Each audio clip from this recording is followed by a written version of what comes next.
cherche.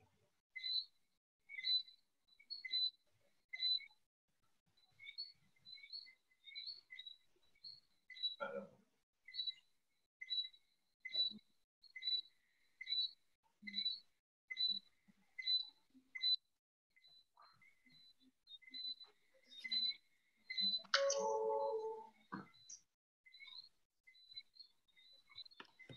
Bon, Lionel, sachant que nous ne commençons qu'à 19h, 19h05, donc on suppose que tu as 1 heure de présentation.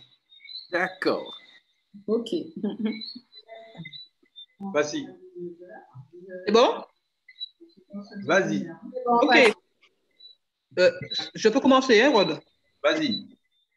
C'est à toi. Alors, je dis bonsoir à tous ceux qui nous ont rejoints sur cette plateforme ce soir. Nous avons donc le frère Lionel Delas qui est notre intervenant, qui va donc voir avec nous un thème d'actualité, on va dire, hein, sur Rome ne change jamais, et qui consiste bien sûr à parler un peu des événements des derniers jours. Comme nous pouvons le voir avec la sœur Hélène White, qui nous dit que les temps actuels constituent un enjeu suprême pour toutes les âmes, des dirigeants et des hommes d'État, des responsables qui occupent des positions de confiance et d'autorité, des penseurs, hommes et femmes de toutes classes, fixent leur attention sur les événements de notre époque. Ils observent les relations internationales, l'intensité croissante de chaque composante de l'histoire terrestre et reconnaissent qu'une situation grave et décisive est sur le point de déclencher une crise prodigieuse. Les calamités qui surviennent sur terre comme sur mer, l'instabilité sociale que nous connaissons, les menaces de guerre sont de mauvais augure. Ces faits annoncent des événements imminents de la plus grande importance. Les forces du mal se conjuguent et se consolident. Elles se fortifient pour l'ultime grande crise. De grands bouleversements prendront bientôt place dans notre monde et les événements de la fin seront précipités. Donc c'est pour cela ce soir, nous avons donc voulu, avec Frère Delas, je dirais, partager un peu, je dirais, les événements de l'actualité et aussi ce que nous dit la Bible de par cette situation. Lionel, nous te laissons la place pour présenter éventuellement ce thème ce soir. Merci encore pour ta présence. Eh bien, bonsoir à tous. Shabbat Shalom, bon sabbat à ceux qui le pratiquent. Nous sommes à une période particulière de l'histoire de l'humanité. Nous voyons que les événements sont en train de se précipiter, de s'accélérer autour de nous. Et ceux qui ont vécu les siècles précédents auraient bien aimé être les témoins des événements que nous voyons, les événements auxquels nous assistons aujourd'hui. Nous pouvons comprendre par cela que nous sommes très certainement cette génération qui va voir Jésus revenir. Les derniers signes sont en train de se réaliser. Nous le comprenons. Et en ce soir, j'aimerais partager avec vous une étude qui va commencer à partir du livre du prophète Daniel pour arriver à notre actualité aujourd'hui. Alors, je vais faire un partage pour cela.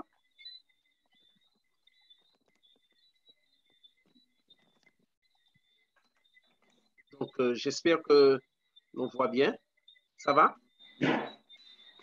Alors, nous voyons dans le livre de Daniel que Dieu a donné une série de signes pour indiquer à son peuple les événements, la suite des événements jusqu'au retour de notre Seigneur et Sauveur Jésus-Christ. Je me souviens qu'un des professeurs de théologie disait que le chrétien au temps de la fin devrait mettre l'accent sur 3 livres, à son avis. C'était Daniel, l'Apocalypse et aussi l'Épître aux Hébreux, parce que l'Épître aux Hébreux qui parle du sanctuaire, le livre de Daniel et de l'Apocalypse, ces 2 livres-là, les livres de Daniel et de l'Apocalypse, parce que tous 2 préparent le peuple de Dieu à ces événements qui doivent survenir. Aujourd'hui, nous ne disons pas qu'ils doivent survenir, mais nous constatons qu'ils sont en train de se réaliser sous nos yeux. Nous nous souvenons que Daniel était un jeune hébreu en captivité à Babylone et que lors de sa captivité à Babylone, qu'il s'était déjà illustré, de même que ses compagnons, par le refus de consommer les mets que le souverain Nabuchodonosor, selon certaines versions, proposait à ces sujets. Et un jour, comme nous le savons pour ceux qui ont lu le livre de Daniel, le roi eut un songe. Et il avait oublié ce songe. Et non seulement avait-il oublié ce songe, mais il en avait oublié aussi tout ce qui pouvait lui permettre même de se souvenir de quoi il s'agissait totalement. C'était un oubli total. Il s'est référé à ses devins, astrologues, augures et à tous ces hommes qui prétendaient savoir lire l'avenir. Et c'était sans résultat, puisque ces hommes, aucun d'eux n'avait pu lui donner l'explication de son songe.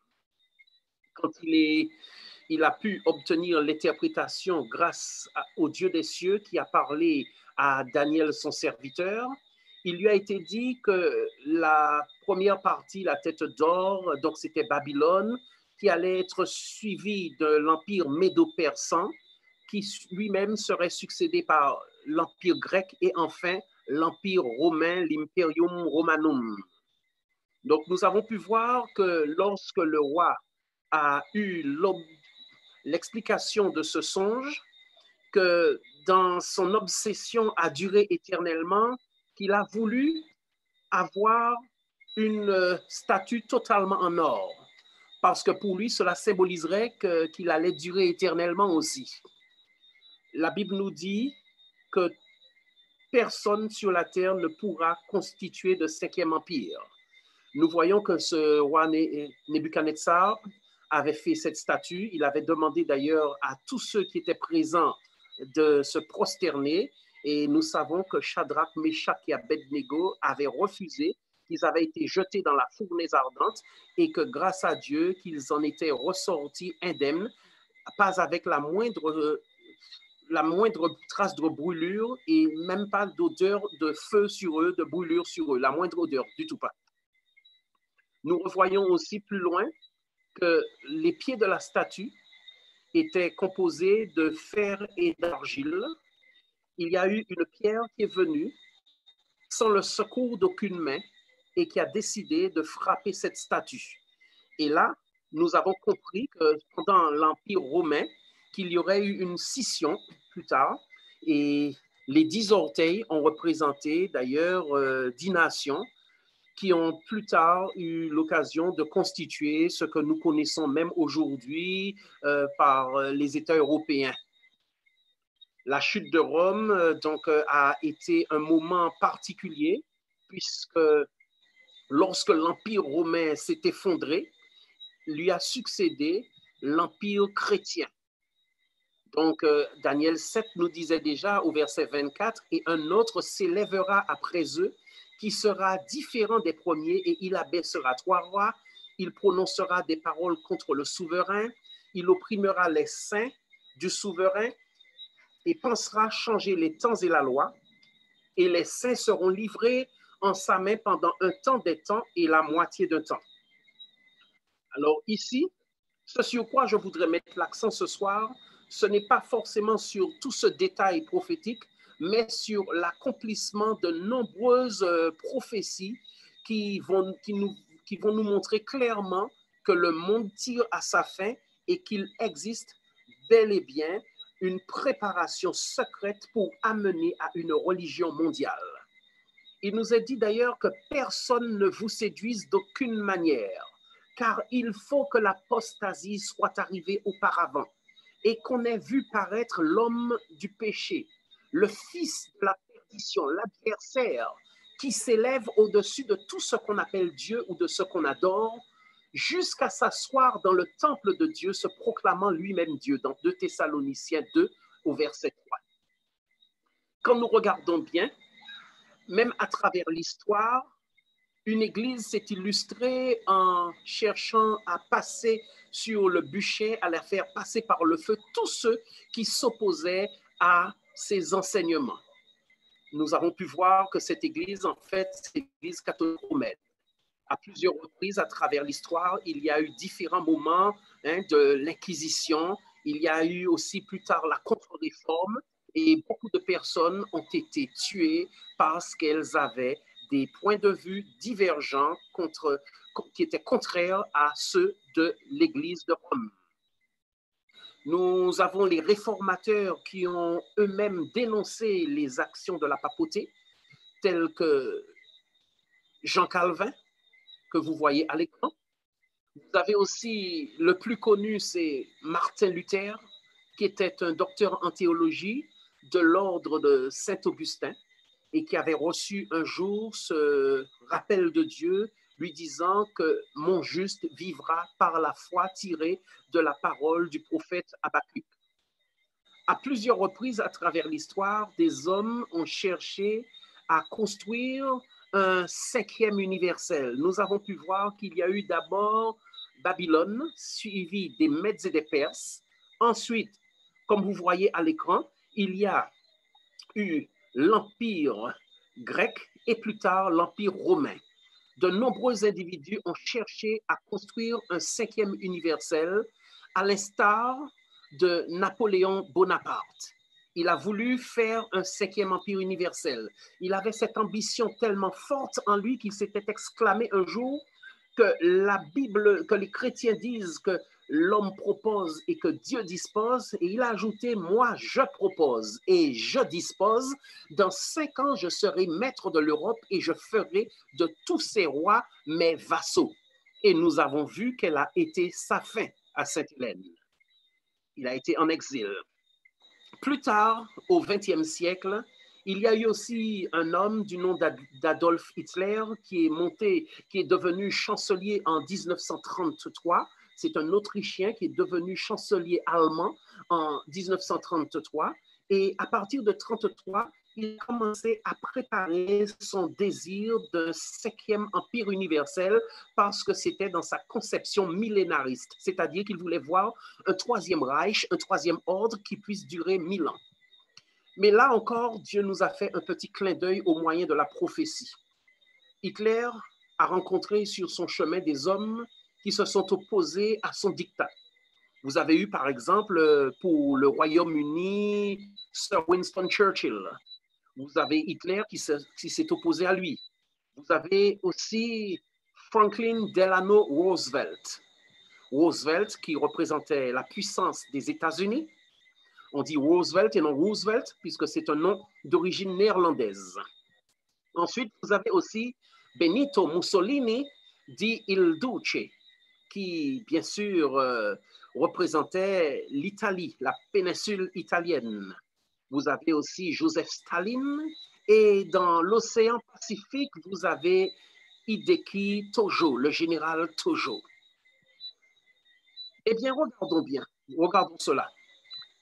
Vous avez tous ces hommes. Si vous prenez le C de Churchill, le H de Hitler, le R de Roosevelt, le I de Il Duce, le S de Staline et le T de Tojo, vous avez le nom de celui qui va former le cinquième empire universel sur la terre.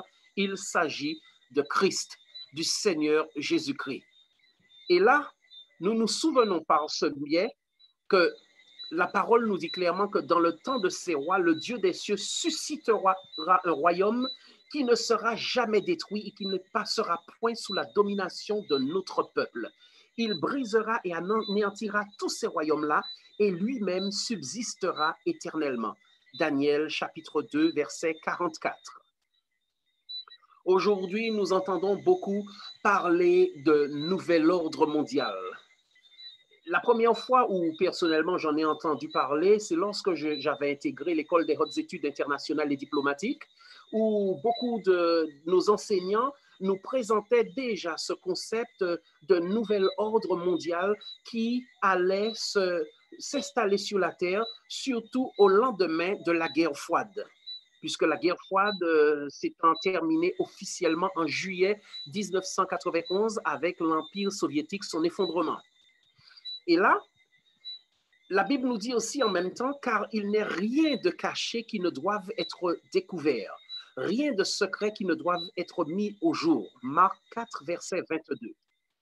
Et que Jésus ajoute pour nous dans Matthieu 10, verset 27, « Ce que je vous dis dans les ténèbres, dites-le en plein jour. Et ce qui vous est dit à l'oreille, prêchez-le sur les toits. » Cela montre bien que Jésus, en passant, n'était pas franc-maçon. Il n'était pas dans les sociétés secrètes. Il nous disait, tout ce que je vous dis dans les ténèbres, dites-le en plein jour. Et ce qui vous est dit à l'oreille, prêchez-le sur les toits. Donc nous devons prêcher la bonne nouvelle, prêcher la vérité avec force.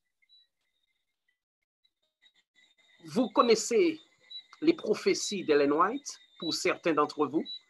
Elle a reçu des visions concernant le temps de la fin.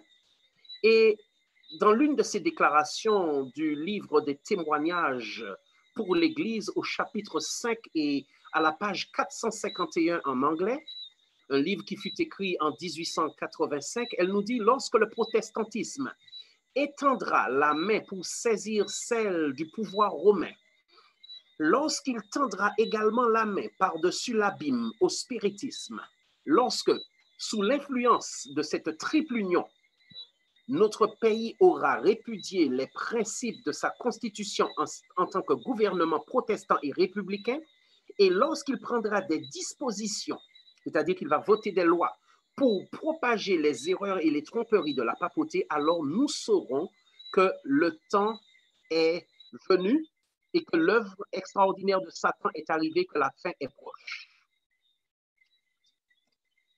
Elle ajoute aussi que l'Église romaine en Europe et le protestantisme apostat dans le Nouveau Monde, elle parle de l'Amérique, poursuivront une même course, une course similaire contre ceux qui respectent les décrets divins. Ça se trouve dans La tragédie des siècles ou encore The Great Controversy à la page 616. Et en français à la page 668. Pourquoi est-ce que je vous dis cela? C'est parce qu'elle a beaucoup mis l'accent dans cette prophétie sur ces derniers événements entre le catholicisme, le protestantisme apostat et le spiritisme. En fait, il faudrait plutôt dire aujourd'hui l'occultisme, la magie, pour montrer que ces trois puissances vont s'allier au temps de la fin pour faire une seule force contre les enfants du Dieu vivant. Ensuite, ce que je vous montre à l'écran là maintenant, certains peut-être n'ont pas encore eu l'occasion de trouver cet ouvrage. Et là, je vais vous montrer qu'un certain Alberto Rivera, qui était prêtre jésuite, qui est mort, a eu l'occasion lui-même de faire des déclarations après avoir quitté l'ordre et après avoir rejoint vraiment le camp de Jésus-Christ. Il a fait des déclarations, des révélations concernant les plans de la papauté pour l'avenir de l'humanité. Et je vais vous citer quelques-unes de ses déclarations à ce sujet. Il a déclaré dans un ouvrage que l'on trouve chez certains libraires intitulé « Les crimes du Vatican », il dit « Du temps où je me trouvais encore sous le serment jésuite, on m'avait dit qu'on donnerait un signal secret aux jésuites dans le monde entier au moment où le mouvement écuménique finirait par détruire le protestantisme et préparerait les conditions pour signer le concordat entre le Vatican et l'Amérique.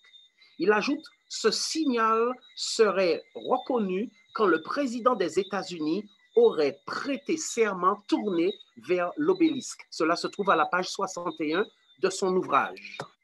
Il ajoute, c'est au temps du président Reagan que pour la première fois dans l'histoire américaine, que le serment de cérémonie présidentielle fut prêté du côté ouest du Capitole.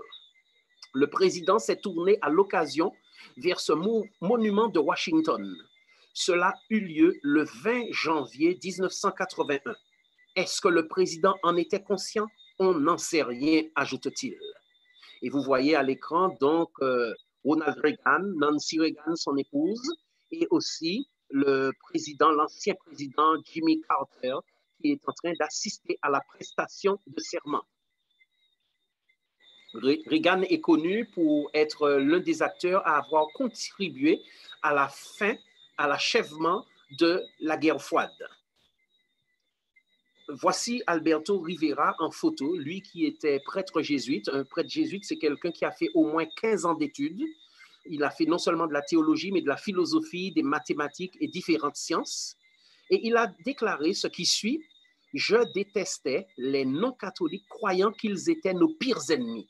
C'est alors que je reçus l'ordre de travailler en secret, de m'infiltrer dans les autres églises en vue de les détruire.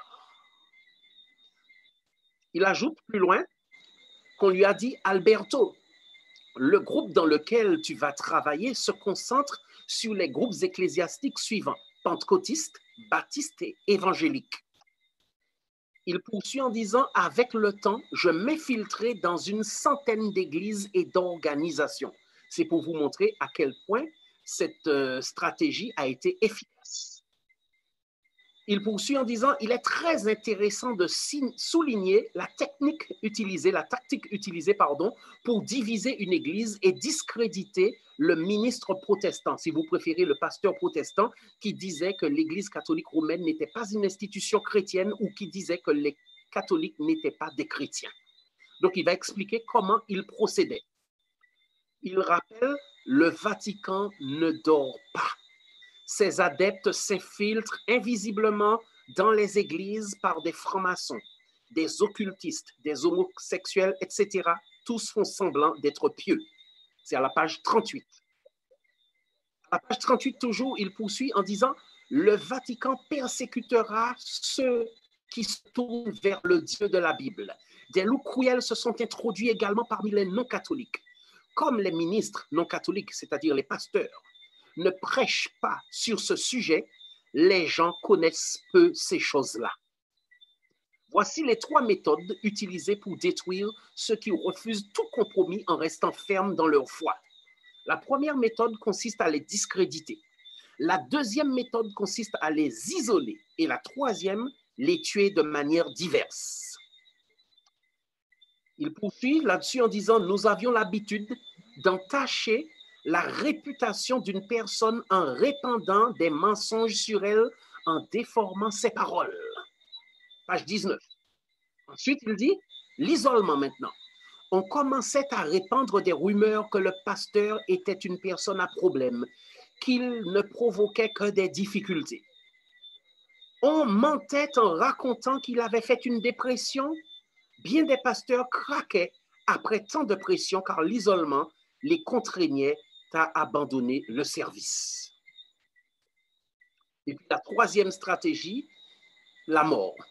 Il était écrasé par une auto et devait aller à l'hôpital. Une infirmière arrachait son tube à oxygène ou confondait les médicaments si bien que des complications s'en suivaient et l'homme trouvait la mort. On se croirait vraiment dans une série télévisée là. Il poursuit en disant que la mort pouvait également être provoquée par de la nourriture toxique, c'est-à-dire par de l'empoisonnement. Il était possible que l'homme soit attaqué dans la nuit par des étrangers avec des couteaux ou bien tué par un tueur à gages. Donc les photos que vous voyez là, c'est lui qui donne des preuves de son implication dans l'ordre des Jésuites avec ses tenues et personne n'a jamais pu réfuter cela. On a seulement lancé un communiqué pour signaler, soi-disant, qu'il n'a jamais été jésuite, qu'il n'a jamais existé. Et pourtant, on sait très bien qu'il a exercé beaucoup pour le Vatican, pour cet ordre-là. Ensuite, il est dit que l'institut interconfessionnel que j'ai construit se trouvait au Costa Rica. 2 jeunes filles étaient venues avec moi. C'est donc ce qu'il raconte. Elles appartenaient à la jeunesse catholique. Elles se donnaient pour de vraies chrétiennes qui fondaient leur foi sur la Bible. Alors, regardez bien ce qui va se passer. Au collège universitaire, il parle de l'une de ses espionnes qui était avec lui. Carmen jouait le rôle de ma petite amie. Donc, elle faisait semblant d'être sa petite amie.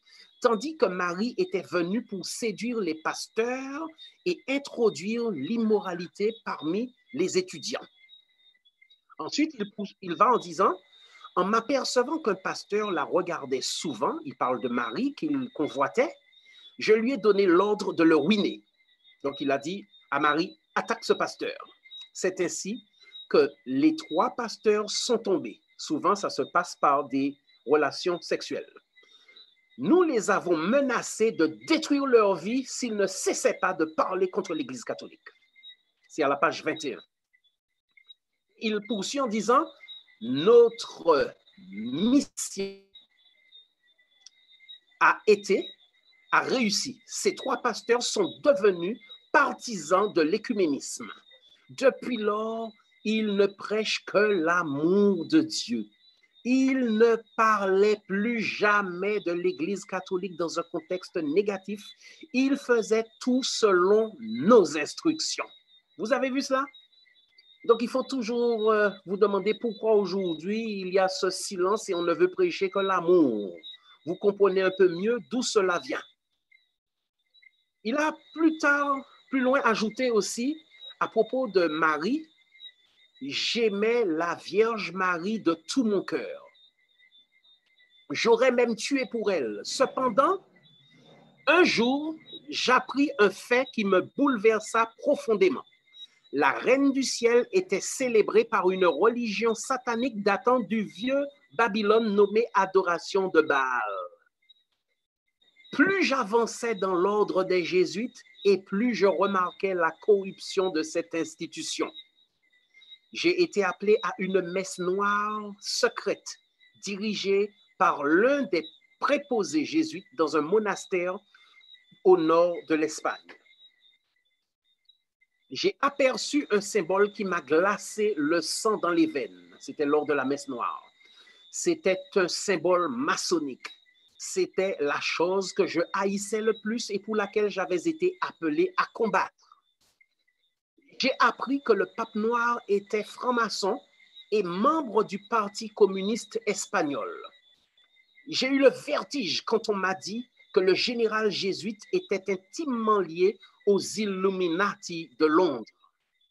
Je vais passer très vite sur ces images volontairement. Ça sera pour une autre occasion s'il le faut. Ignace de Loyola, le fondateur de l'ordre des Jésuites, était lui-même membre des Illuminati. D'ailleurs, de Loyola avait prévu d'appeler l'ordre des Jésuites les Alumbrados. Et le pape de l'époque lui avait dit qu'il n'aimait pas le nom. Et c'est pourquoi il a changé en jésuite. Je fus malade pendant plusieurs semaines, car tout ce qu'on m'avait appris à combattre se trouvait quelque part au sommet, c'est-à-dire au sommet de l'Église catholique. Il poursuit en disant « Nous nous sommes infiltrés avec succès dans toutes les organisations. L'intention est d'unir tous les fidèles en une seule Église mondiale. La troisième force s'appelle le renouveau charismatique. C'est le pont vers Rome. Les protestants nous ont accueillis les bras ouverts.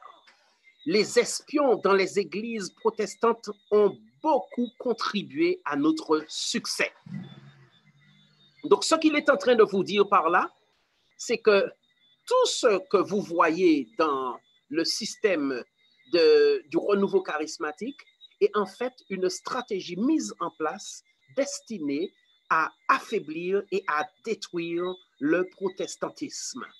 Pourquoi? Parce que ce qu'ils ont en commun, les charismatiques et beaucoup de protestants que l'on appelle d'ailleurs des néo-charismatiques aussi, ou des néo-pentecôtistes, c'est qu'ils ont un phénomène de glossolalie, de parler en langue. Le premier groupe où nous avons introduit nos espions était celui des adventistes, puis les méthodistes, les presbytériens, les luthériens et tous les autres, pour nous infiltrer finalement parmi les mormons et les témoins de Jéhovah. Tous les groupes mentionnés ont cessé de parler contre Rome ou bien reconnaissaient que le système catholique est une église chrétienne. Depuis que les espions sont entrés dans ces organisations chrétiennes protestantes, depuis cela, elles ont perdu leur force et leurs pasteurs n'ont plus le pouvoir de prêcher comme auparavant. Tous les groupes mentionnés ont cessé de parler contre Rome ou bien reconnaissaient que le système catholique est une institution chrétienne. Avant, on entendait beaucoup d'églises dénoncer clairement, haut et fort, que la bête, c'est le catholicisme. Et aujourd'hui, on vous montre des images, j'assiste à certains programmes où on vous montre des vidéos ou encore des diaporamas où on vous montre une bête des plus bizarres qui soit et sans jamais vous dire de quoi il s'agit. Presque tous les ministres protestants, c'est-à-dire tous les pasteurs protestants, avaient peur de parler contre Rome, ne voulant pas être attaqués. c'est la grande apostasie, l'éloignement par rapport aux doctrines bibliques dont la Bible même annonce l'apparition. Ensuite, il poursuit toujours à la page 26 en disant « Nous avons remporté la victoire grâce au compromis ». Vous savez, l'éducation chrétienne m'a appris que je n'ai pas besoin de me compromettre pour me faire reconnaître. Et il devrait aussi en être de même pour les enfants de Dieu. Là, vous avez des photos d'Alberto Rivera avec des membres de son staff. Et il vous montre comment il planchait, il travaillait sur leur prochaine mission. Il poursuit en disant que le plus grand agent secret agissant en Amérique était une femme avec laquelle j'avais eu bien des fois des entretiens. Elle était liée à la Légion de Marie. C'était une légionnaire. Elle avait le devoir déterminé de s'introduire parmi les pentecôtistes et les protestants par l'intermédiaire du mouvement charismatique. Elle était experte dans l'art de l'hypnose et avait une grande influence spirituelle sur beaucoup de gens. Grâce à une série de conférences, elle avait fait un grand travail pour Rome. Et là, il dit, avec le temps, j'ai découvert que l'homosexualité était bien présente partout dans l'Église, depuis les prêtres jusqu'aux cardinaux. Vous savez que déjà de son temps, Martin Luther accusait le clergé de sodomie. Aujourd'hui, nous voyons que les événements sont en train de se précipiter et que là, maintenant, ce qui se fait, c'est surtout le courant œcuménique qui est en train d'exercer une grande influence sur la sphère religieuse. Pour la petite histoire, je profite pour dire aussi que l'empereur Constantin, en même temps, Constantin, on lui a fait des révélations lorsqu'il était en formation de jésuite. Il dit que Constantin n'était pas un véritable chrétien, qu'il adorait secrètement le dieu soleil jusqu'à sa mort. Ici, le pape et Mussolini, l'histoire secrète de Pie XI et l'ascension du fascisme en Europe. Là, vous avez, en fait, à la fin de la Seconde Guerre mondiale, et vous avez eu le pape de la Seconde Guerre mondiale, c'était le pape Pie XII. Je vous ai parlé de Pie XI, là, maintenant vous avez Pie XII. C'était Eugenio Pacelli, qui est décédé en 1958. Vous voyez ici des prêtres catholiques qui sont en train de faire le salut nazi pour certains et d'autres aussi d'être salués par des soldats nazis. Hein, déjà, pourquoi? Parce qu'en 1933, tout était en marche pour cela. Et d'ailleurs, même certains auteurs déclarent qu'Hitler reconnaît avoir été formé par les jésuites. Ceux-ci créèrent le Troisième Reich. À sa mort, il eut droit à une messe. Après la Seconde Guerre mondiale, il y eut donc le pape Jean XXIII. Il a exercé son pontificat de 1958 à 1963. Il a été aussi ambassadeur du Vatican à Constantinople. Son nom véritable, c'était Roncalli, Monseigneur Roncalli. Il a eu l'occasion d'exercer ainsi. Il a été surnommé le bon pape parce qu'il était connu pour aller rendre visite aux détenus dans les prisons. Et c'est lui aussi qui a initié le concile de Vatican II.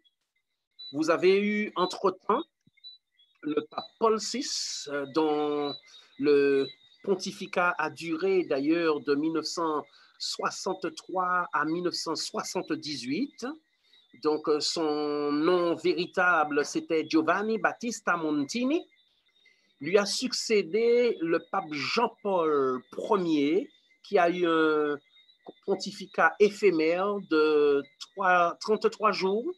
C'était Albino Luciani, de son nom véritable, qui serait, pour la petite histoire, mort assassiné, empoisonné, et non comme il avait été dit officiellement d'une surdose de calmant. Il lui a succédé le le pape Jean-Paul II, toujours en 78, qui a été surnommé d'ailleurs par les journalistes l'année des trois papes, Karol Wojtyla, qui a exercé donc jusqu'à 2005 son pontificat. Et Jean-Paul II a été connu pour avoir visité beaucoup de pays. Il a voyagé d'est en ouest. Il a été surnommé par certains journalistes l'ange exterminateur du communisme, parce que partout où il passait, les régimes totalitaires, communistes et même de droite aussi trépassaient. Partout où il passait, les régimes trépassaient. Il est passé, par exemple, en 1981 aux Philippines et Ferdinand Marcos est tombé. Il est passé aussi en ex-RDA. On a pu voir que là aussi, Erich Honecker est tombé plus tard. Il est passé en Pologne. Le général Jaruzelski est tombé. Il est passé au Chili. Augusto Pinochet est sorti du pouvoir. Il est passé en Haïti. Et là, on a pu voir aussi que Jean-Claude Duvalier a quitté le pouvoir. Il est passé à Cuba. C'était la seule exception, parce que là aussi, Fidel Castro avait été formé par les jésuites. Et il y a beaucoup de dessous dans toutes ces affaires. Nous allons voir aussi que Benoît XVI lui-même a eu un pontificat assez court, puisque cela a duré 8 ans, à peine 8 ans, de 2005 à 2013. Donc, Joseph Ratzinger, qui est un théologien allemand, voilà, qui a préféré démissionner pour différentes raisons. Et ensuite, vous avez aussi le pape François. Le pape François qui lui a succédé en 2013. Je passe sur plusieurs vidéos pour ne pas prendre tout votre temps. Voici l'actuel pape noir. C'est un jésuite, Adolfo Nicolas. Et cet homme que vous voyez à l'écran, il a publié des ouvrages. C'est un ancien prêtre jésuite aussi. Et Malachi Martin, si vous voulez, il a eu l'occasion de faire de très nombreuses révélations concernant la puissance papale dans ses publications. Alors, Alberto Rivera poursuit en disant « Au temps où j'appartenais aux jésuites, j'ai visité Lourdes. » Donc, c'est un ancien prêtre jésuite qui parle. Il dit « Au temps où j'appartenais aux jésuites, j'ai visité Lourdes en France et vu beaucoup de miracles de guérison produits par des démons. » C'est lui-même qui le dit. Je reprends. « Au temps où j'appartenais aux jésuites, dit-il, j'ai visité Lourdes en France et vu beaucoup de miracles de guérison produits par des démons. » Il le dit à la page 79 dans le livre « Les crimes du Vatican ». Les crimes du Vatican, en fait, sont une synthèse de ces principales déclarations. Vous pouvez voir aussi des vidéos d'Alberto Rivera sur des chaînes chrétiennes sur le net. Il est mort en 1997. Il a fait aussi des remarques concernant l'islam et a fait des révélations allant jusqu'à dire que l'Église catholique aurait créé l'islam dans l'intention d'avoir un ennemi dans la région qui puisse attaquer le judaïsme. À part Rivera, vous avez aussi un ancien prêtre catholique qui a laissé les ordres et qui a décidé de dénoncer ce qu'il savait concernant les plans secrets de l'Église catholique. C'était un certain Jack Chick qui a fait plusieurs publications sous forme de bande dessinée pour révéler ce qu'il savait. Est-ce que vous saviez la signification réelle du mot Vatican? Vatican, Vatis Canus, qui veut dire le serpent est un médium. D'ailleurs, vous voyez ici, là, une croix à l'envers derrière le pape. Certains vous disent que c'est pour se souvenir de la mort qu'avait subie Pierre, mais en même temps, nous savons très bien la signification de ce symbole dans le domaine de la magie. Donc là, vous avez Ignace de Loyola. Leur devise est écrite en latin, Ad Maiorem Dei Gloriam, qui veut dire à la plus grande gloire de Dieu. Et l'autre, c'était simul a cadaver, qui veut dire comme un cadavre. Ils doivent rester fidèles au pape comme un cadavre. C'est-à-dire, vous mettez un cadavre dans cette direction, il ne va pas bouger. Aujourd'hui, ce qui est en vogue maintenant, ce sont les rassemblements écuméniques. Tous ces événements que nous voyons se produire ne sont pas le fruit du hasard, mais ils ont été savamment calculés, réfléchis, orchestrés avec des équipes pour savoir comment parvenir à la domination mondiale. L'écuménisme rassemble toutes les religions, chrétiennes comme non chrétiennes. Ici, vous avez un échantillon écuménique avec des pasteurs, des révérends, des prêtres, des popes parfois aussi, de différentes confessions, des dirigeants religieux de différents courants chrétiens.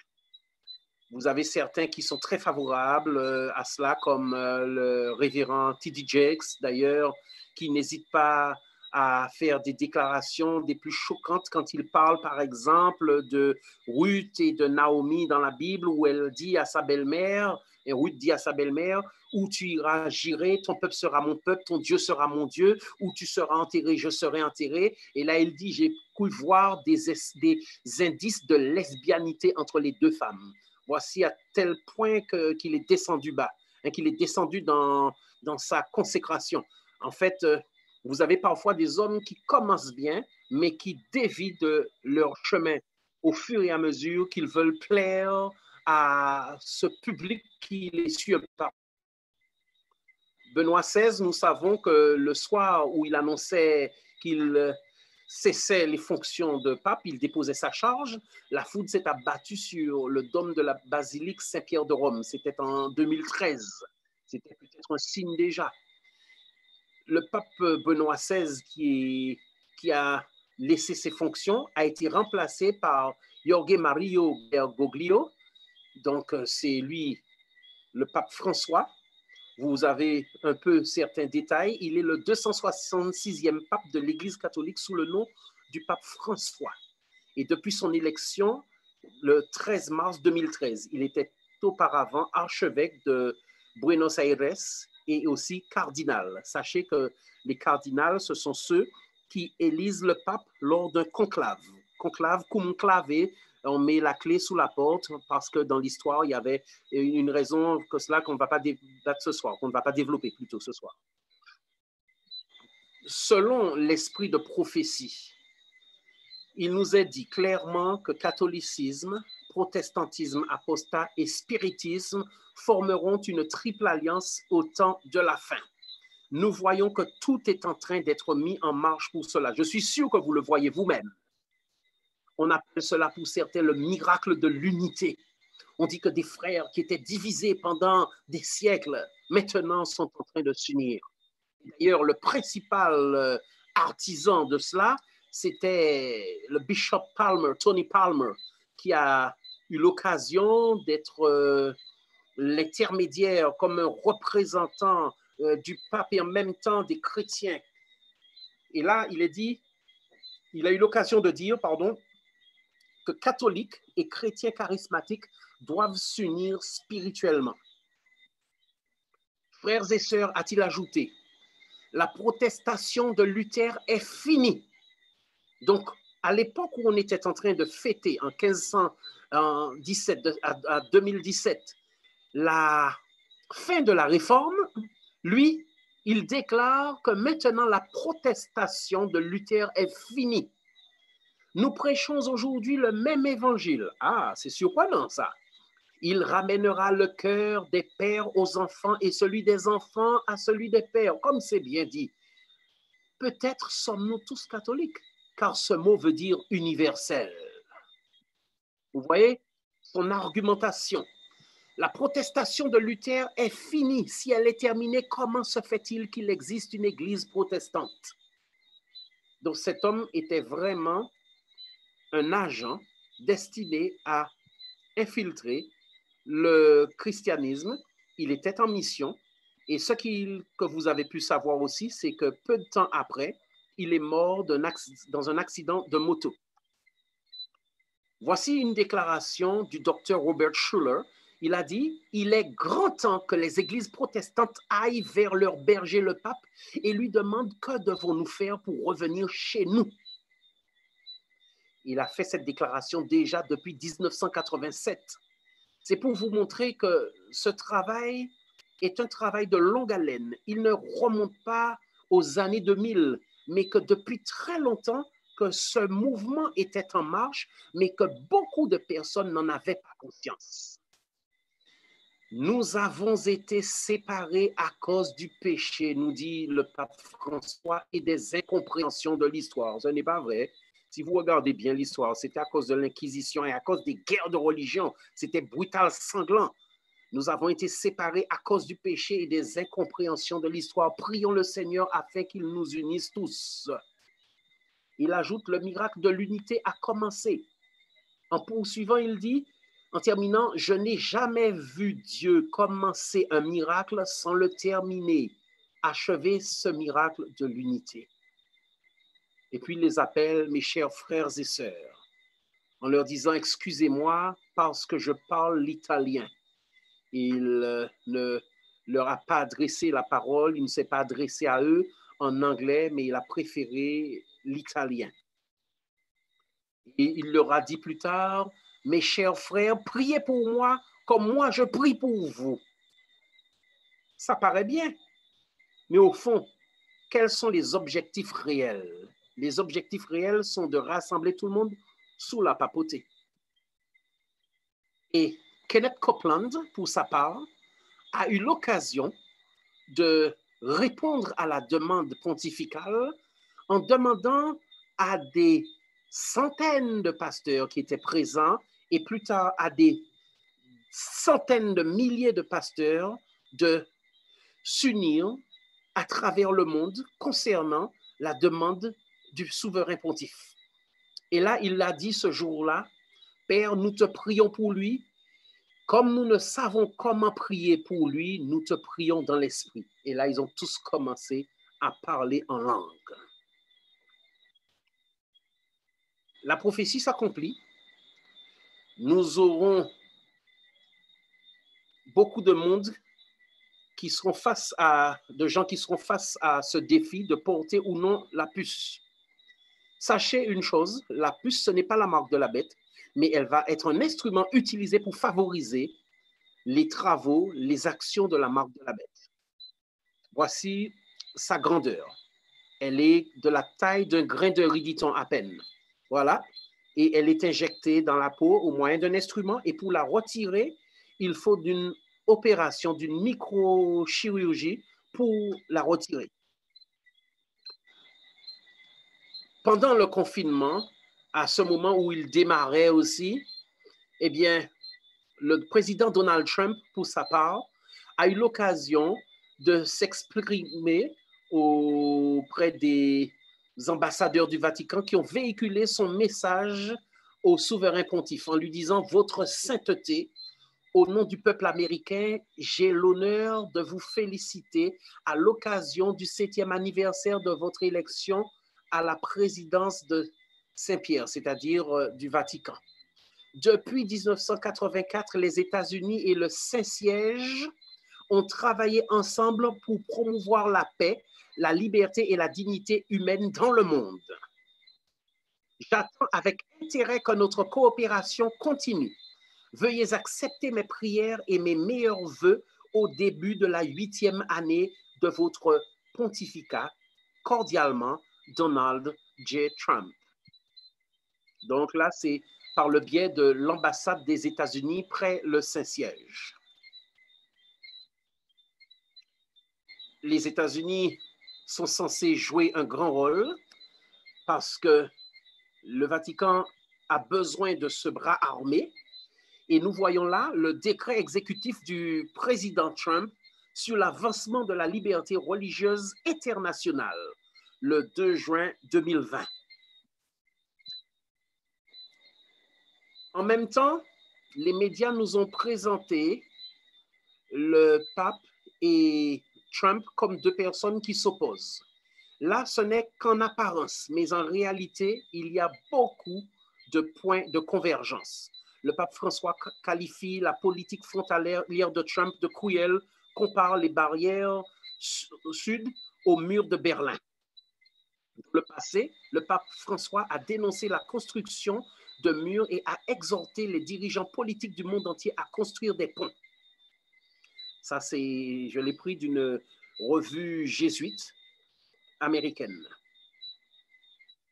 En fait, voici ce qui se passe, c'est que depuis quelque temps, vous avez des milliers de personnes, là, vous avez 7000 personnes qui parcourent à pied 3000 kilomètres pour sortir du Honduras, du Nicaragua et pour tenter d'entrer aux États-Unis. C'est très fort, ça. 7000 personnes qui viennent d'un coup, sans compter que d'autres personnes sur le passage des autres pays cherchent eux-mêmes à aussi rejoindre cette marche pour entrer aux États-Unis, convaincus qu'ils vont forcer les frontières sud de l'Empire américain. Si, pour certains, cela ne ressemble qu'à une marche pour des conditions meilleures, il faut savoir aussi que la plupart, que 99,9% des gens qui sont en train de marcher sont de la même confession religieuse. Ils sont donc de l'Église catholique romaine. Ce qui veut dire que lorsqu'ils arrivent ainsi aux États-Unis, que le pape François lui-même sait que ce sont de nouveaux fidèles qui vont renforcer le poids de l'Église catholique dans ce pays. D'ailleurs, le pape François prend la parole lors de son audience générale hebdomadaire, après avoir donné un message au peuple américain honorant George Floyd et dénonçant le racisme. Vous constatez par là qu'il intervient sur toutes les situations morales, environnementales, politiques, toutes les situations, y compris religieuses, et qu'il se montre comme quelqu'un d'incontournable. Même aujourd'hui, même Kim Jong-un souhaite rencontrer le pape François. Vous voyez aussi qu'un autre élément de l'agenda, c'est la reconstruction du temple. Elle servira les desseins de l'Antéchrist. D'ailleurs, nous savons que dans la prophétie telle qu'elle est vue dans le protestantisme traditionnel, que l'Antéchrist représente le pouvoir pontifical, pas le pape en la personne, mais le système en lui-même.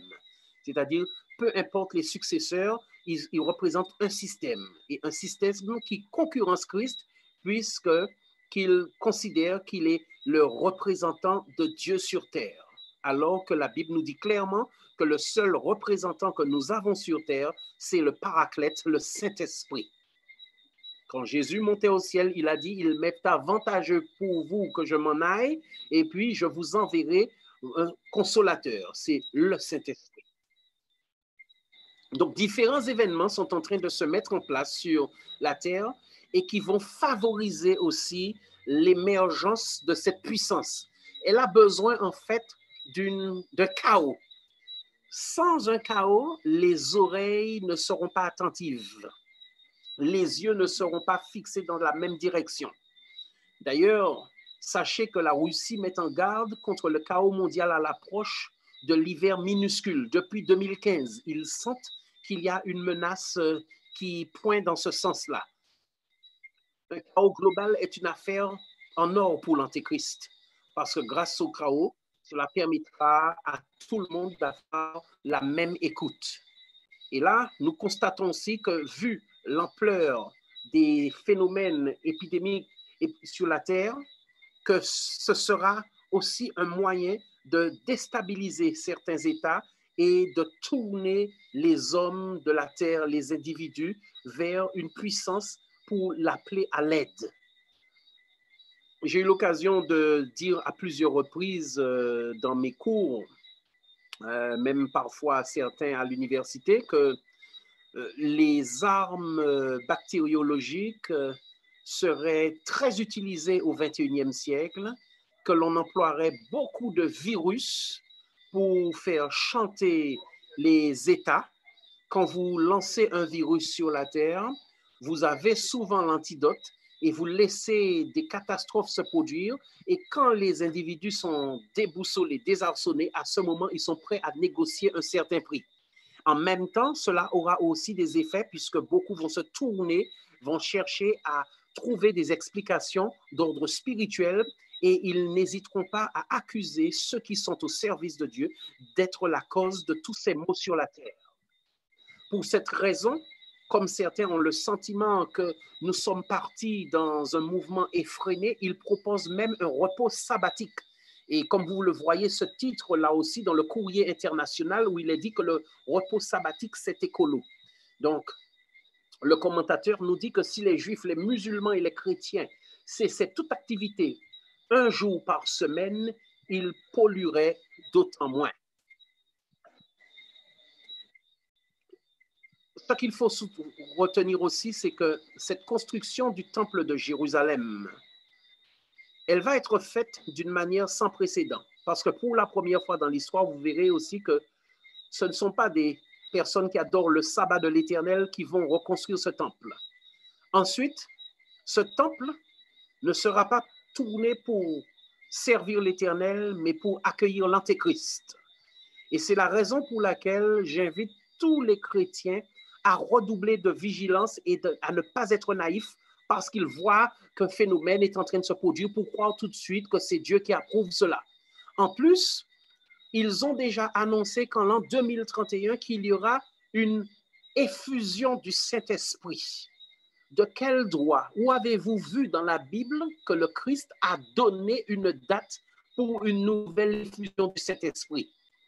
Ceux qui recherchent la véritable effusion du Saint-Esprit doivent se souvenir que cela va se faire dans la prière, le jeûne, dans la louange, la sanctification et non dans la désobéissance. Lorsqu'un esprit se manifeste et que l'on est dans la désobéissance, il y a fort à croire qu'il s'agit de l'esprit du mal. Mais heureusement, le Dieu qui a protégé Daniel de la gueule des lions, ce Dieu qui a envoyé ses anges est le même hier, aujourd'hui et éternellement. Et il ne va pas rester les bras croisés face à ceux qui menacent ses enfants aujourd'hui. Ce Dieu est fidèle et il promet de protéger ses enfants. Il promet de les protéger et de les conduire dans la nouvelle cité, dans cette cité de paix, Yerushalayim, cette cité où il n'y aura plus de nuit, où le soleil ne servira plus à rien, parce que Dieu lui-même servira de lumière. Cette image nous donne une idée, une pâle idée de la grandeur de ce que ce sera, de voir tous ces saints entrer dans la cité céleste. Sachez que ce n'est qu'une illustration humaine, rien d'autre. L'intention de l'artiste, c'était de donner une idée vague de ce que cela représentait. Et je me souviens que lorsque j'étais enfant et que je voyais cette image dans les belles histoires de la Bible, que je demandais à ma maman, « Maman, est-ce qu'à la fin du monde, je serai sauvé ?» Et elle me disait, « Si tu obéis à Dieu, si tu es sage. » Et je lui redemandais cela après. Cette image m'a marqué pendant mon enfance de voir cela.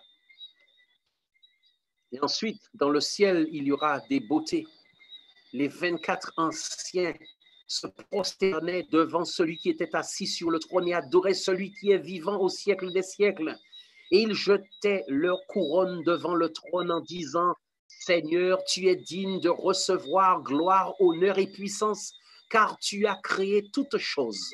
C'est par ta volonté qu'elles existent et qu'elles ont été créées. » Apocalypse 4, versets 10 et 11 de la Bible Martin. Souvenez-vous à vous qui craignez que l'ange de l'Éternel campe autour de ceux qui le craignent et il les arrache au danger. Je veux vous inviter à le répéter avec moi de votre place, de votre lieu d'habitation en cet instant, où que vous soyez. Répétons ensemble cette promesse du psaume 34, verset 7. L'ange de l'Éternel campe autour de ceux qui le craignent et il les arrache au danger.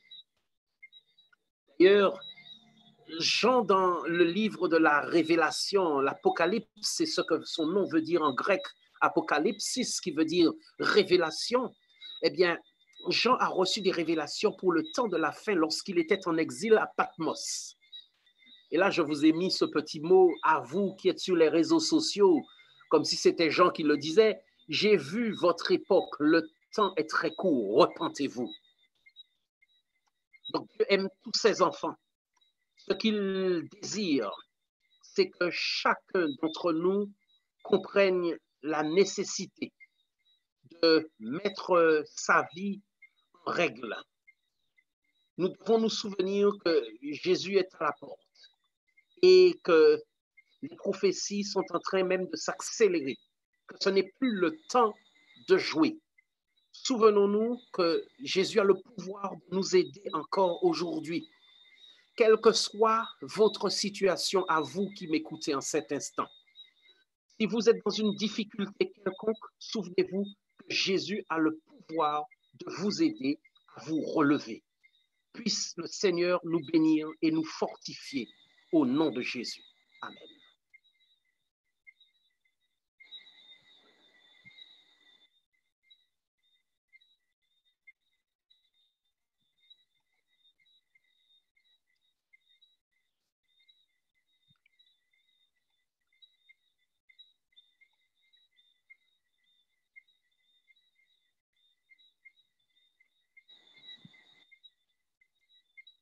Avons-nous des questions?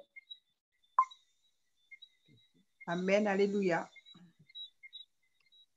Alors, Monette, est-ce que nous avons des questions? Alors, attends. Fabienne, on dispose de combien de minutes pour les questions? Vas-y, Fabienne. Ok, donc il est 20h06, une demi-heure, nous terminons à 20h30. Ouais. D'accord. 20h30, alors allez-y, s'il y a des questions. Allez-y. Si vous avez des questions, vous levez la main virtuelle dans le chat. Non, vous écrivez dans le chat. Si vous avez des questions, vous écrivez dans le chat et nous lisons la question pour vous. Mais la parole n'est pas donnée aux personnes sur le plateau. Fabienne, tu gères le YouTube? Oui.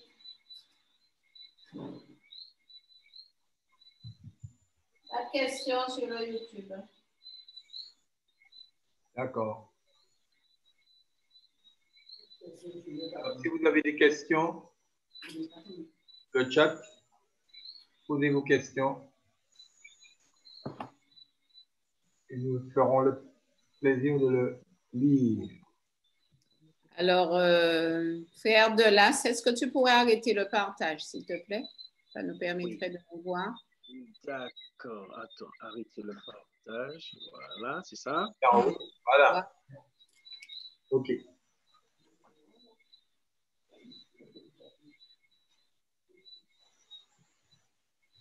Bien, s'il n'y a pas de questions, c'est que tout est clair. Nous allons pouvoir nous quitter et nous coucher, et aller nous coucher, passer une bonne nuit.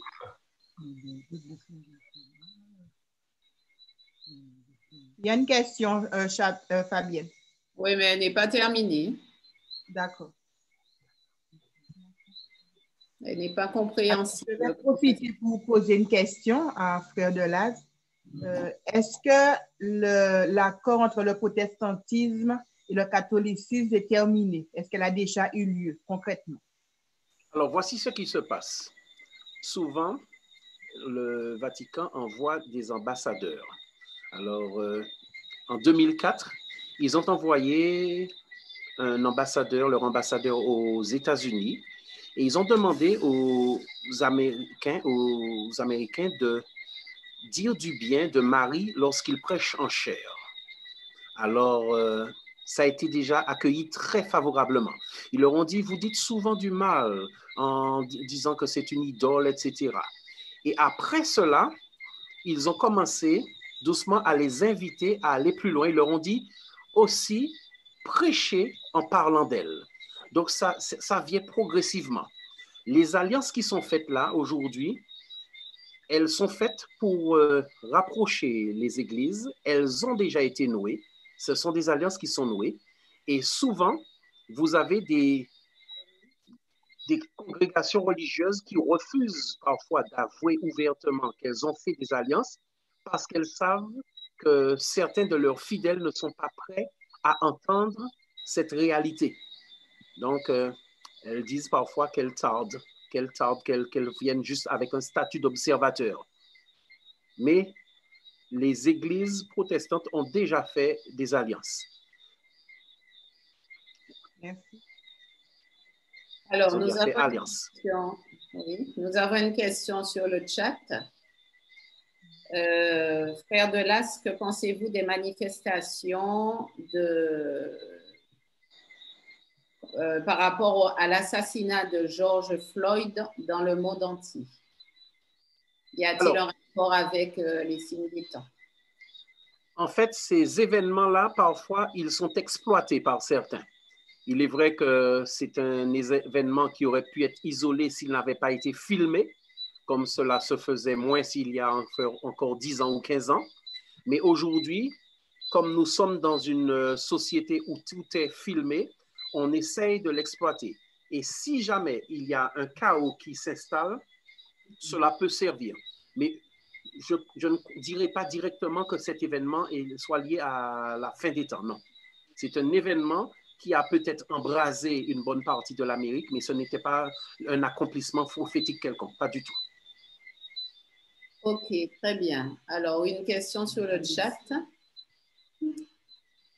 Alors, j'avais lu dans mon adolescence, dans le journal Signe des Temps, que lorsque tout sera digital, tel que le passeport digital, ce sera une façon pour le mal d'engranger les identités, signatures bancaires digitales, pour mieux pénétrer l'individu et l'incliner au mal. Donc, là, je suppose qu'elle n'a pas terminé, mais qu'est-ce que tu peux déjà dire sur ça?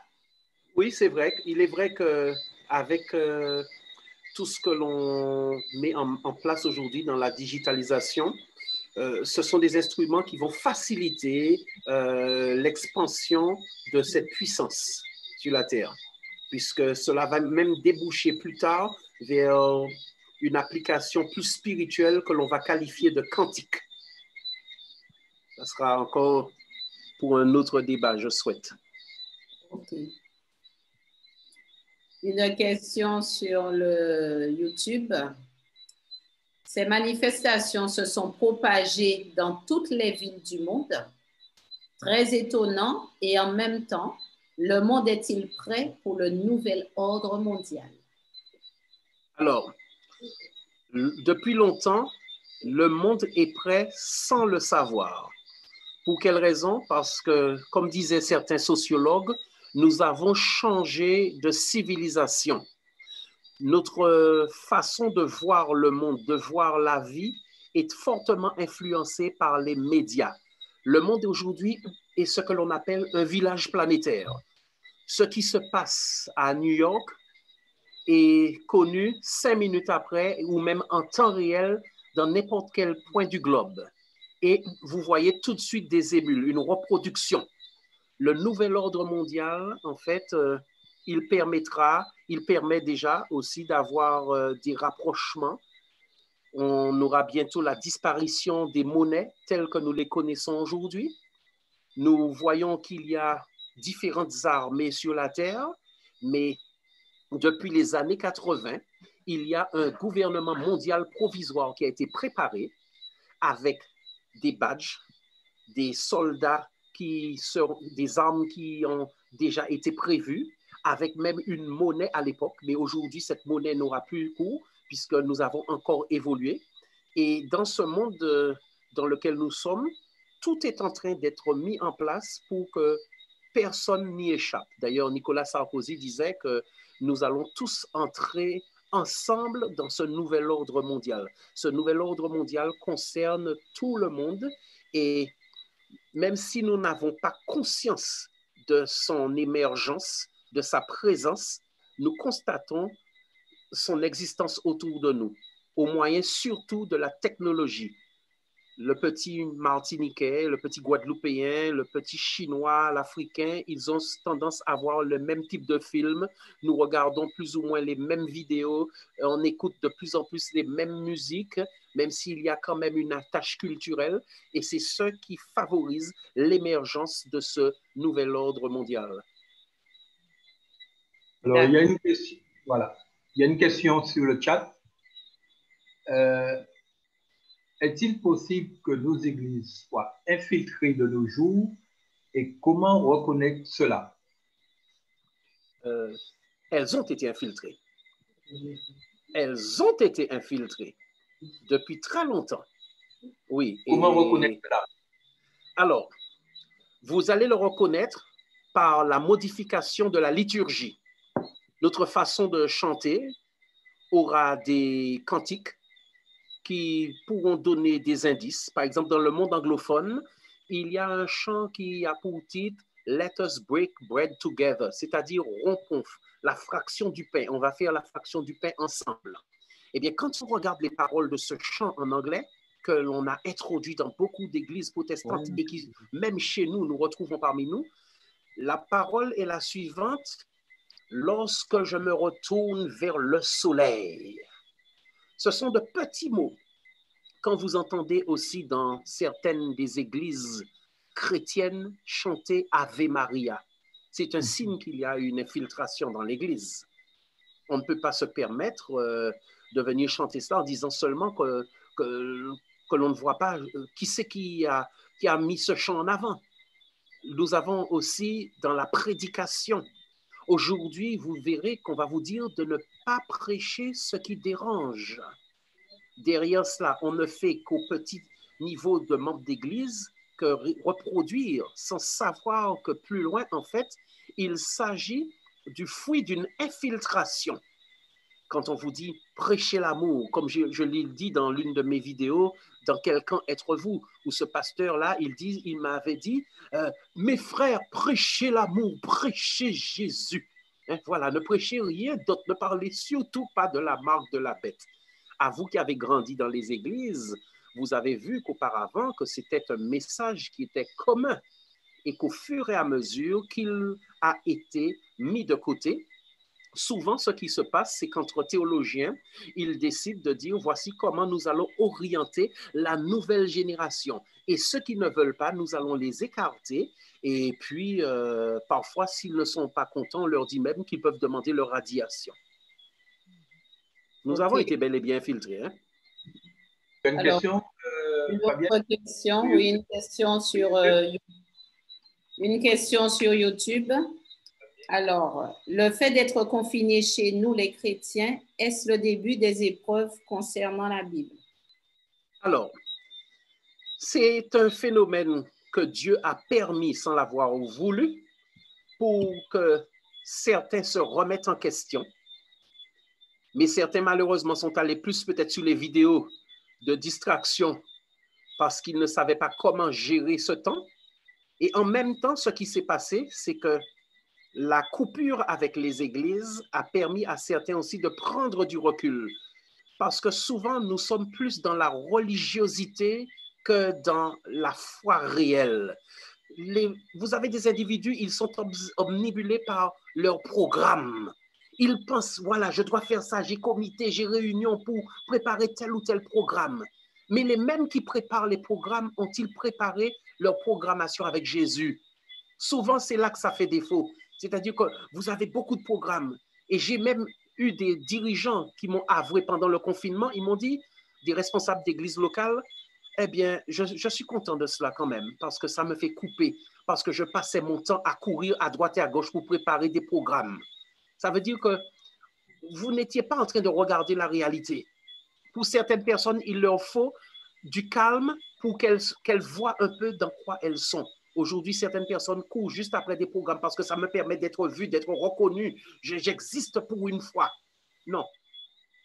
Alors, le confinement a fait du tort aussi à certaines personnes parce que pendant ce confinement-là, elles se sont relâchées spirituellement. Et j'invite chaque chrétien aussi à ne pas prendre béatement tout ce qui se trouve sur l'Internet. Sur le net, tout n'est pas net. Donc, il faut savoir choisir. Et pour bien choisir, il faut encore d'une certaine maturité spirituelle. Donc, c'est assez compliqué parfois. Alors, une question sur le chat. Quel est l'état des chrétiens qui meurent aujourd'hui sans l'appui de la première saison? L'arrière-saison. La première. De la première saison. Je reste persuadé que dès lors qu'une personne est sincère avec Dieu dans son approche, que Dieu agrée sa sincérité et qu'à ce moment que cette personne héritera de la vie éternelle si elle a marché sincèrement devant Dieu avec le peu de lumière qu'elle avait pour son époque. D'ailleurs, Ellen White le dit elle-même, qu'il y a des chrétiens qui ont observé le dimanche sans savoir que c'était un jour que Dieu désapprouvait. Et elle ajoute, Dieu agrée leur sincérité, c'est-à-dire que Dieu est d'accord avec ça parce qu'ils sont sincères dans leur ignorance. Mais elle poursuit en disant que le jour viendra où lorsque l'Esprit de Dieu révélera à l'humanité quel est le jour à observer et que ces individus persévéreront, poursuivront la même voie, à ce moment-là qu'ils devront rendre des comptes à Dieu. D'accord. Fabienne, tu as des questions sur YouTube? Pensez-vous que les restrictions des libertés individuelles imposées par le confinement dû au coronavirus étaient des tests pour voir la réaction de la population par les gouvernements? Eh bien, c'est exactement cela. En tant que spécialiste des questions internationales, je me suis rendu compte que ce confinement a été surtout un test pour voir la réaction des foules, des populations, pour voir jusqu'où elles étaient prêtes à se lever contre leurs dirigeants. Nous sommes comme dans un laboratoire. Ils font des expériences à l'insu des populations. Vous avez pu voir aussi qu'une application avait été mise sur le portable à l'insu de tous et qu'il fallait savoir où la désactiver. Tous ces éléments permettent aux dirigeants de savoir jusqu'où ils peuvent continuer à aller et à quelle vitesse il faut aller avec les masses. Tu as une autre question, Fabienne? Alors, je la lis en même temps que vous. Que pensez-vous du petit déjeuner de la prière fait avec les différents présidents aux États-Unis? Cela fait-il partie du nouvel ordre mondial ou cela permet-il de penser que les présidents sont des chrétiens? Il y a un proverbe qui nous dit que tout ce qui brille n'est pas or. Ce n'est pas parce qu'un dirigeant politique accepte de venir à un rassemblement religieux qu'il est subitement devenu chrétien. Certains le font par diplomatie, parce que dans la diplomatie de chaque État, il y a quand même des règles pour montrer le respect mutuel ou encore ce que l'on pourrait appeler, un terme que je n'aime pas trop, celui de la tolérance religieuse. Parce que celui qui tolère, en réalité, c'est le plus fort. Alors, à ce niveau, quand vous voyez des chefs d'État se déplacer lors de ces rencontres, ils ont pour intention de se laisser une belle image, de laisser une belle image d'eux à la communauté internationale. C'est sur le terrain, dans leur pays même, que l'on sait vraiment qui ils sont, face aux minorités qui sont en danger, face aux minorités qui sont persécutées. C'est à ce stade-là que l'on peut savoir vraiment si un chef d'État est engagé ou non dans la défense des intérêts des minorités religieuses. Alors, une question sur le chat. On dit que notre école de Collonges est dirigée par des jésuites. Oui, j'ai souvent su que c'était un lieu de passage de jésuites, un nid de jésuites parfois. Effectivement, rien n'est forcément faux dans tout cela, vu les dérives, les déviances, quand on voit les enseignements, les mentalités qui sont construites après. Quand j'ai discuté avec des théologiens ou bien je les ai écoutés parler, je m'étais demandé s'ils étaient vraiment adventistes ou s'ils étaient chrétiens. Je revois une fois quand je m'étais rendu dans une des deux fédérations de la France, je ne dirai pas laquelle, j'ai écouté un pasteur prêcher le samedi. Et tout en l'écoutant, j'ai été interpellé. Je me suis dit, c'est bizarre, hein? Pour avoir grandi dans la division interaméricaine, je n'ai pas l'impression que j'aurais entendu un pasteur tenir un tel discours chez nous. Est-ce qu'il est adventiste? Est-ce qu'il va rester adventiste? En quoi est-ce qu'il croit vraiment, ce type-là? Et à la fin, quand nous avons déjeuné ensemble, je l'ai vu me regarder et il a dit à 4 reprises, je sais que j'ai dit beaucoup de conneries dans mon sermon aujourd'hui. Voilà comment il a dit ça. Il n'a pas dit conneries, il a dit, je sais que j'ai dit beaucoup de conneries dans mon sermon aujourd'hui.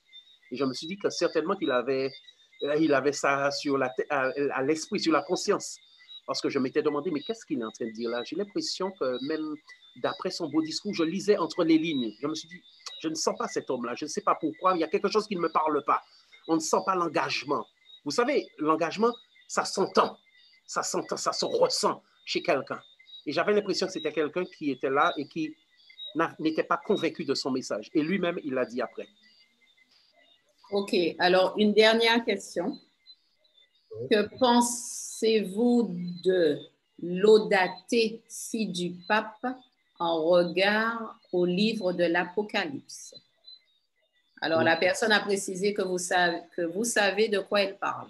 Donc, voilà, l'audatie du pape. Alors, normalement, ce sont des mots latins qui veulent dire nous te louons. Ah, d'accord. Oui. En tout cas, ce qu'il fait, il l'accomplit parce qu'il est en train de représenter un système.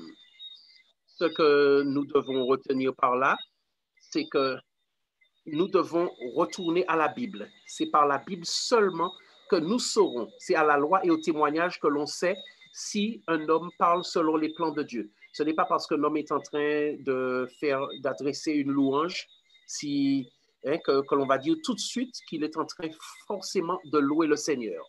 Ça aussi, je l'ai vu dans d'autres domaines, comme le domaine de la délivrance. Vous avez certaines personnes qui vont vous parler de Dieu et en fait, qui n'auront aucun engagement pour lui vraiment. Eh bien, vous verrez que par là, que quand il vient louer le Seigneur, il fait en sorte de se rapprocher de toutes les masses.